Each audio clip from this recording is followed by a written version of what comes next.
आज की कहानी है एक स्कूल टीचर की जो कि अचानक प्रेग्नेंट हो जाती है। हैरानी की बात यह है कि उसका पति कभी बाप नहीं बन सकता था। आखिर इसके पीछे सच्चाई क्या थी? क्या टीचर के स्टूडेंट्स ने ही उसके साथ ऐसा किया था? इन सारे सवालों का जवाब हम लोग इस वीडियो में आगे देखेंगे। तो चलिए इस मूवी को शुरू करते हैं। इस कहानी की शुरुआत में हम लोग एक देविका नाम की लड़की को देखते हैं जो आईने के सामने खड़ी होकर खुद को देख रही थी। वो थोड़ी परेशान थी क्योंकि पिछली रात को उसके साथ कुछ ऐसा हुआ था जिसे वो समझ नहीं पा रही थी। कुछ देर के बाद हम लोग उसके पति सुजीत को देखते हैं। वो हॉस्पिटल में कंपाउंडर की नौकरी करता है। सुजीत की नजर देविका के गायब इयररिंग्स पर जाती है। पूछने पर देविका कहती है कहीं रख दिया होगा। अब सुजीत काम पर निकल जाता है। उसके बाद देविका फिर से आईने के सामने खड़ी होकर अपने बाहों पर पड़े चोट के निशान को देखती है। इधर हॉस्पिटल में सुजीत अपने दोस्त केविन से मिलता है। इनकी बातचीत से हम लोग ये जान पाते हैं सुजीत की शादी 4 साल पहले हो चुकी है, लेकिन कुछ दिक्कतों की वजह से देविका मां नहीं बन पा रही थी। इसी वजह से वो लोग अक्सर डॉक्टर के पास चेकअप करवाने के लिए जाते थे। इधर हम लोग देविका को देखते हैं जो कि एक स्कूल में स्पोर्ट्स टीचर है। देविका जब स्कूल पहुंचती है, स्पोर्ट्स क्लब की चाबी देते समय वॉचमैन कहता है कल शाम को आप बहुत घबराई हुई लग रही थी।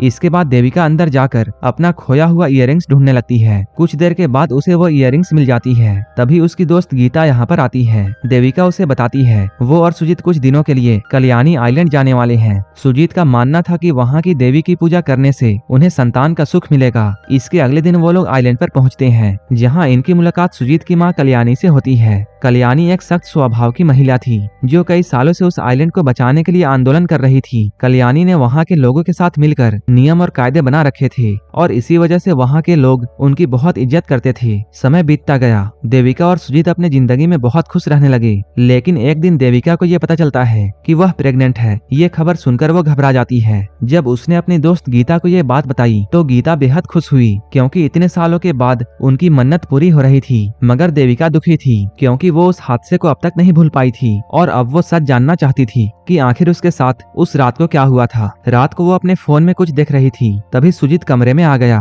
उसने कैलेंडर देखते हुए पूछा क्या इस बार उसे पीरियड्स आए हैं। देविका ने कुछ नहीं बताया। सुजीत बेहद खुश था क्योंकि उसे पूरा यकीन था कि देविका इस बार प्रेग्नेंट होगी, लेकिन देविका फिलहाल इस राज को छुपाना चाहती थी। इसके बाद वो अपने फोन पर टीचर से जुड़े हुए स्कैंडल वीडियो सर्च करने लगती है। तभी सुजीत उसे सोने के लिए कहता है। अब देविका फोन बंद कर कमरे से चली जाती है। अगले दिन सुजीत अपने दोस्त केविन के साथ में घर पर ड्रिंक कर रहा होता है, लेकिन मन ही मन में उसे देविका के आने का डर सता रहा था। केविन उसे समझाता है कि उसे अपनी पत्नी को हावी नहीं होने देना चाहिए और उससे नहीं डरना चाहिए। इस पर सुजीत साफ कह देता है कि वो ऐसा नहीं कर पाएगा। तभी केविन उसे सिगरेट लाने के लिए कहता है। सुजीत कमरे में सिगरेट ढूंढने के लिए जाता है और वहीं उसे देविका की प्रेगनेंसी की रिपोर्ट मिलती है। रिपोर्ट देखकर वो बहुत खुश होता है। रात को सुजीत देविका से पूछता है क्या उसे कोई बात बतानी है, लेकिन देविका परेशान होकर कुछ नहीं कहती और बस उसे सोने के लिए कह देती है। सुजीत को लगता है कि शायद देविका उसे बाद में सरप्राइज देना चाहती है, इसलिए उसे अभी तक कुछ नहीं बताया। अगले दिन देविका फेसबुक पर अपने स्टूडेंट संदीप के भाई अखिल की शादी का कार्ड देखती है। वह सुजीत से कहती है वह कल अपने माँ के घर जाना चाहती है क्योंकि उसकी तबीयत ठीक नहीं है। इसके बाद देविका इंटरनेट के जरिए संदीप के घर तक पहुँच जाती है जहाँ शादी की तैयारियां चल रही थी। संदीप उसे देखकर बहुत खुश होता है, लेकिन तभी कोई अखिल पर एसिड फेंककर भाग जाता है। वह एसिड अखिल पर पूरी तरह नहीं गिरता, बस उसके कान के पास पड़ता है। दरअसल यह सब उसके एक्स गर्लफ्रेंड ने किया था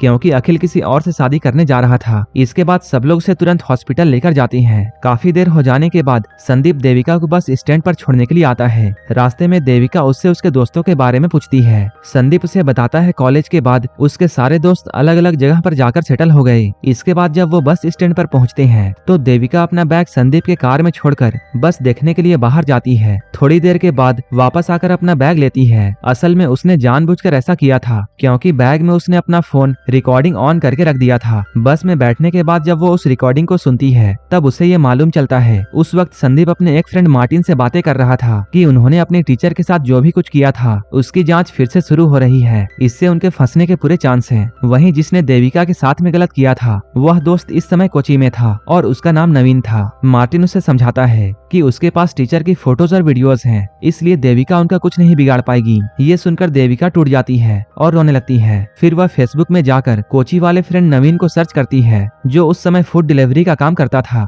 माँ के घर पहुँचने के बाद देविका यह पूरी इंसिडेंट अपनी बहन धनिया को बताती है। ये सुनकर धनिया भी रो पड़ती है और वह उसे हिम्मत से काम लेने की सलाह देती है। उधर सुजीत डॉक्टर से मिलने जाता है। वहाँ डॉक्टर उसे बताती है कि देविका अपने बच्चे का एबॉर्शन कराना चाहती है। ये सुनकर सुजीत को गहरा सदमा लगता है, क्योंकि इतने सालों के बाद उनके घर बच्चा आने वाला था और अब देविका उसे खत्म करना चाहती है। इसी बीच देविका अपने डैड के पुराने दोस्त से मिलने के लिए जाती है। देविका के फादर का दोस्त पुराने समय में बम बनाने का काम किया करते थे। असल में 18 साल पहले देविका के डैड पहाड़ तोड़ने के लिए बम बनाने का काम करते थे। यहाँ से घर लौटने के बाद सुजीत देविका से प्रेगनेंसी के बारे में सवाल करता है और गुस्से में पूछता है कि वो अपने बच्चे का एबॉर्शन क्यों कराना चाहती है। तब देविका रोते हुए उसे सब कुछ बता देती है। इसके बाद हम लोग उस घटना को देखते हैं जिसने देविका की जिंदगी पूरी तरह बदल कर रख दी और जिसके वजह से देविका अंदर ही अंदर टूट चुकी थी। असल में कुछ महीने पहले एथलीट मीट होने वाली थी। उसी दौरान विवेकानंद स्कूल के कुछ लड़के देविका के स्पोर्ट्स क्लब हॉल में मौज मस्ती कर रहे थे।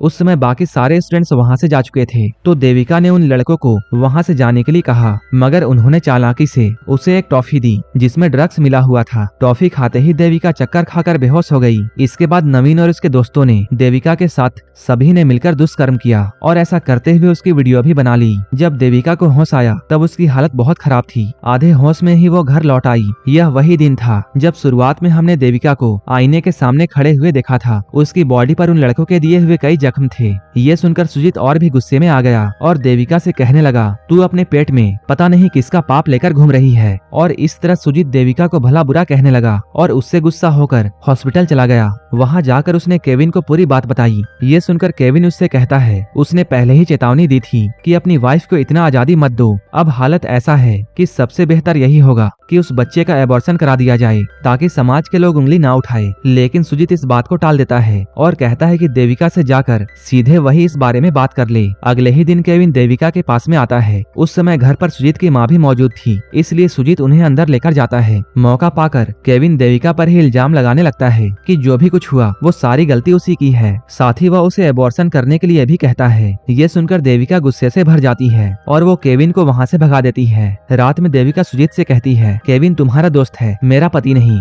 अगर कुछ भी कहना था तब तुम्हें खुद कहना चाहिए था। ये सुनकर सुजीत को अपनी गलती का एहसास होता है। वह देविका का साथ देने का फैसला करता है। इसी वजह से देविका के कहने पर दोनों मिलकर पुलिस कंप्लेन करने के लिए जाते हैं। अंदर जाने से ठीक पहले सुजीत देविका को रोककर ये समझाने लगता है कि अगर वे पुलिस के पास गए तो वहाँ उनसे बहुत गंदे और शर्मनाक सवाल पूछे जाएंगे। इसके बाद न सिर्फ उनकी बल्कि पूरे परिवार की बदनामी होगी। ये सुनकर देविका समझ जाती है कि सुजीत उसके साथ खड़ा होने वाला नहीं है। गुस्से और मायूसी में वह वहाँ से सीधे अपने घर लौट आती है। घर पहुँचने पर कल्याणी उसे दिलासा देती है और कहती है अब उसे अपनी लड़ाई खुद लड़नी होगी। इसलिए अगले ही दिन देविका सुजीत को छोड़कर अपने माँ के घर चली जाती है। सुजीत जब कल्याणी से पूछता है कि उसने देविका को क्यों जाने दिया, तब कल्याणी गुस्से में कहती है कि उसे अपनी पत्नी का साथ देना चाहिए, लेकिन उसने समाज के डर से उसका साथ छोड़ दिया। ये सब बोलकर वो भी गुस्से में सुजीत को वहीं छोड़कर आइलैंड चली जाती है। सुजीत जब हॉस्पिटल पहुंचता है तब वहाँ के सभी लोग उसका मजाक उड़ाते हैं, क्योंकि केविन ने देविका के बारे में सारी बातें सभी तक फैला दी थी। ये सुनकर सुजीत को बहुत गुस्सा आया और उसने केविन की पिटाई कर दी। वहीं दूसरी तरफ अमजद नाम का लड़का देविका से मिलता है। वो कहता है कि सालों पहले पुलिस ने उसके डैड को अरेस्ट कर लिया था, लेकिन वो बुरे इंसान नहीं थे। अमजद के डैड देविका के गुरु थे, जिन्होंने देविका को मार्शल आर्ट सिखाया था। अमजद उसे अपने डैड का दिया हुआ एक तोहफा देता है जो उन्होंने देविका के लिए भेजा था। इधर देविका की सास कल्याणी ने देविका की मदद करने के लिए एक पुलिस वाले को भेजा जिसका नाम रॉय था। रॉय से उसे मालूम चला कि नवीन इन दिनों कोची में है। वो वहाँ जाकर नवीन से मिलती है और इतने प्यार से बात करती है कि नवीन उसकी तरफ खींचने लगता है। जाते जाते वो अपना नंबर देकर शाम में कॉल करने के लिए कहती है। अब देविका और नवीन की चैटिंग शुरू हो जाती है। वह उसे अगले दिन मिलने के लिए एक लॉज में बुलाती है। वहीं इधर रॉय देविका को ये बताता है कि बचपन से ही उसकी परवरिश कल्याणी मैडम ने की थी, इसलिए वह उनके लिए कुछ भी कर सकता है। उनका प्लान था कि अगले दिन नवीन को लॉज में बुलाकर वहीं खत्म कर देंगे। वहीं दूसरी तरफ हम लोग सुजीत को देखते हैं, जिसे अपनी गलतियों का एहसास हो चुका था। वो देविका से बात करने की कोशिश करता है, लेकिन देविका उसका कॉल नहीं उठाती।